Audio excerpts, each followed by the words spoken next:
There we go. Alright. So this is episode 2 of Dan on a Bus.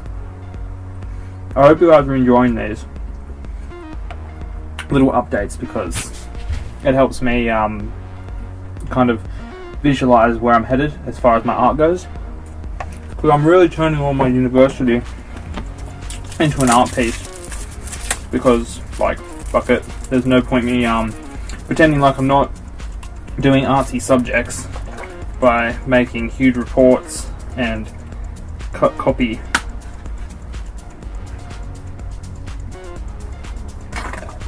works.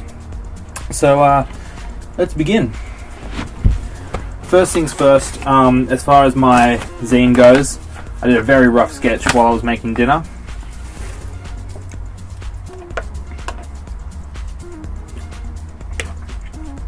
Which tastes bloody good, by the way.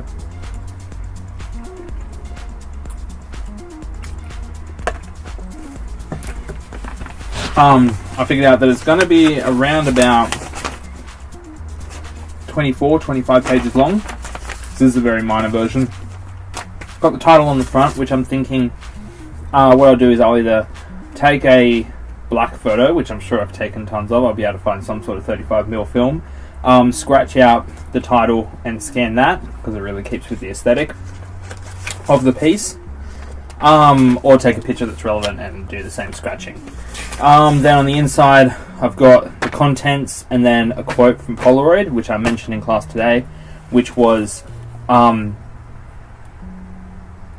ideas in ink, photos on print, because that's what this piece here is going to be. It's going to be my ideas in ink and photos on print, because physical copy as opposed to a lot of other people are making, which are digital versions of whatever it is that they're trying to create. And yeah, I just feel like it applies. Then as far as the inside piece goes, if you can see that there, 3 photos per artist series, which is, I've decided it's going to be an artist series because I can decide it can be whatever the hell I want it to be. So it starts off with a photo of the person and their tool, and then quotes and excerpts from the interview that I'm going to do. I was originally thinking that they'd handwrite their own interview quotes in because that'd be cute, but I don't really like the idea of asking people to sit down for an interview. Put them through hell as far as tons of questions and stuff go, and then make them write quotes. So instead I'm going to set up a series of interview questions and type it in a way that looks kind of old-fashioned, like typewriter-y, that sort of font, and just have it in as different questions on each person. Then a photo of the actual tool itself, along with all my secondary sources on the opposite page. This is just information, whether it be relevant to the tool itself specifically. So, looking at the sales of vinyl, for instance, will be very applicable. Or how many pixels are in a 135mm frame on film. Or that could be a little bit more of a tangent, like looking at materialism and the reason why people like to have tangible, tactile things in their fingers, in their hands, which is why vinyl and film are so special to a lot of people. I am talking about those two tools and consumer level mediums in general because they're the two that I deal with the most. So I'm sorry if it sounds like I'm excluding any art. Just chuck it in the comments or tell me in person. Fuck, come punch me in the face.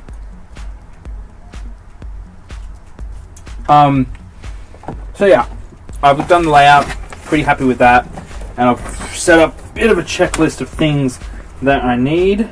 So I'll just log in here. Look at me, using my computer like some sort of millennial. Okay, so for Dig-C, I'm going to be taking all my photos on the Canon AF35M because I've only put one roll through this so far, and I feel like it'd be exciting, and I don't want to have to stuff around with my equipment too much. If I got the A1, I'd be dealing with lenses, everything being manual. Whereas this, it's got autofocus, it's auto exposure, and it still shoots on film.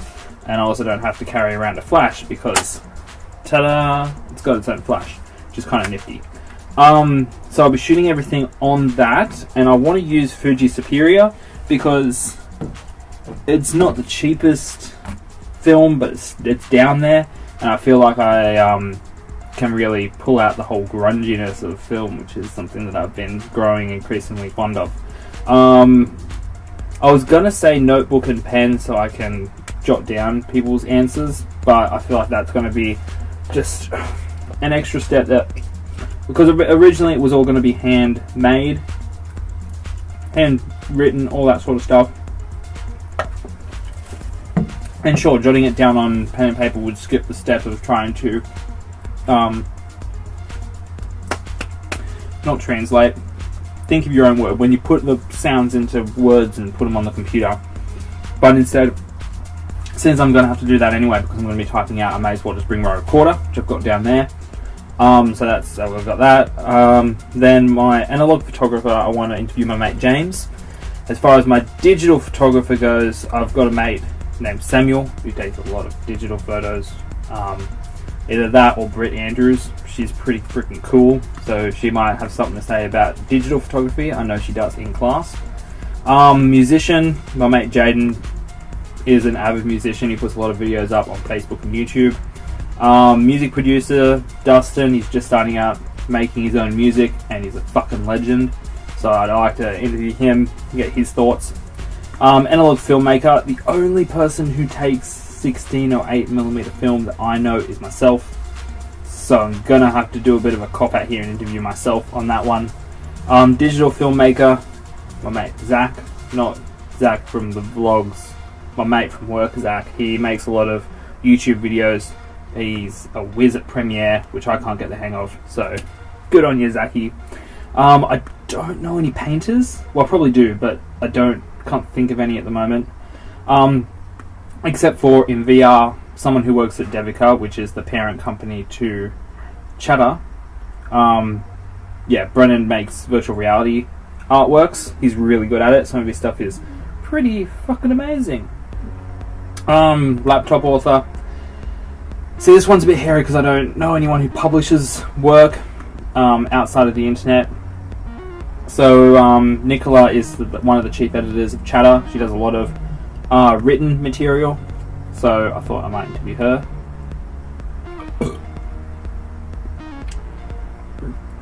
Typewriter authors, I don't know any, but once again, going back to Chatter, I saw someone put up a thing, what's it called? An article about how they got a new typewriter, and it was freaking cool. I'm getting really sweaty in this jumper. They got a Rep Manen's rug on the video. Got to look like a fucking hipster. Vinyl collector. I collect vinyl. James collects vinyl. But we're both already in it, so I thought the next best person to interview would be one of my mates, Jazz. She has been doing it a lot longer than I have, so I'm sure she'd have a few things to say about that. Graphic design, I was gonna edit on eDesign. So that's that's everything as far as my interviewees go. Other than that, I just need materials to make the zine. So that's it for the zine stuff. Getting along into photography now, because that's the only other subject that I'm really getting close to doing my major project on. Fuck, gotta eat this shit. It's not shit, it's really nice, but I can't talk and eat at the same time. Well, I can't doing it right now, but you guys don't want to see that. I'm gonna honk it down. Sure, there's some sort of fetish or some shit in Korea. Part of my video exploding now from eating.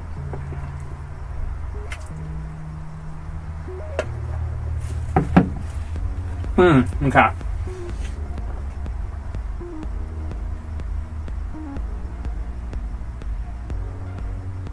Daniel, don't drink your juice pop too fast. I can drink it as fast as I want because I'm an adult. So I brought 2. Alright, so for cover or photography, I want to do a shoot based on the work of Richard Moss. I hope I'm pronouncing his name right. He's a documentary photographer that's been featured in a lot of works internationally. I mean, a lot of galleries internationally. If you want to check out more of his stuff, I can make a blog post about it soon. I wrote up an essay, so I may as well put it online. So what he does, what he did that made him really famous was he went over to the Republic of Congo, Eastern Congo to be specific, and he took photos. I hope that's been picking me up past my laptop. He took photos of the war over there. There's a current war called the Second Great African War, which the West doesn't care about because, you know, it's the West doesn't care about it. And that was kind of the basis of his photo series. Was he went out and shot with aerochrome, which is an infrared military grade Kodak film, which reacts to the cell walls in plants and turns them pink, and a different shade of pink as to what it turns army uniforms. So the military used to use it. They used to fly over on the helicopters or planes and take photos of the ground to find enemy encampments that had been camouflaged. But he used it to take photos and shed new light on the issue, which was the war, and turned everything bright pink. It was gorgeous. Everyone loved it. No one cares about the war still, which is kind of fucked. But yeah, I want to try and do something that emulates that, but looks at something a little bit closer to home. So instead of, but I can't shoot aerochrome, because that stuff sells for about $800 a pop. Don't feel like it's worth the 8 photos for $800. So instead, I'm going to be using Lomography Purple 400 ASA, which is a knockoff version of aerochrome that Lomography makes, which is an Australian art company. The film is a lot more purple than the pinks shown in his work, which I'll pop up. An example right there. There you go. But I'm just going to overexpose it a bit and do a little bit in post to make it look beautiful. So the stuff that I need for that is my Voigtlander Bessa 1. So I'll be taking 6x9 photos, which is as close as I can get to 4x5, which is what he shot in. Yeah, I don't own a 4x5 camera. I do own a 4x5 camera, but it's shitty and it only takes pull-apart film. I need the Lomo Purple, a tripod. I want to shoot at the Cokeworks and the Mushy Tunnels because I want to do like a kind of a badass gangster around the Illawarra sort of shoot. So I thought I might pick the dankest places around and take photos there. I've got a couple of mates that consider themselves real G's. I'm going to dress them up, pack them full of drugs, get some guns and shit, and take photos of them. They're probably going to need gumboots because the Mushy Tunnels are very flooded. Well, the tunnels themselves aren't flooded, but to get out to where the cannons are, that's flooded. Some fake blood, or some real blood, like, why the fuck not? And a small camp chair. Yeah, so I'm going to get a few people, late teens, early 20s, make sure they look gangster as all hell, and take some really nice photos of them. Hopefully that should turn out really nice. The only other assessment I'm relatively close to starting on, not finishing, starting,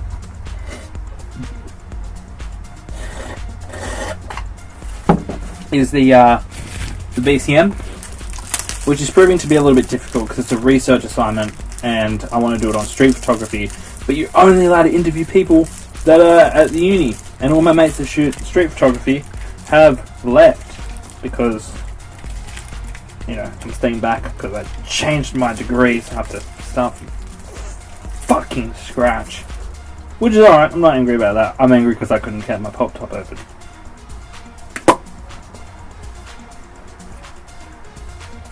Oh yeah. So that's proving to be difficult because it's going to be hard to make a huge short film movie research assignment on a subject that no one in your class really cares about. So that's that. I think that's about it. Looks like my light's dying. I'll put a scene here from the start if it is. Show you the difference. But other than that, yeah, I'll see you guys in episode 3. Thanks for joining me again in the bus. I'm loving it. I feel like an artist. I feel like a homeless person. It's pretty freaking cool.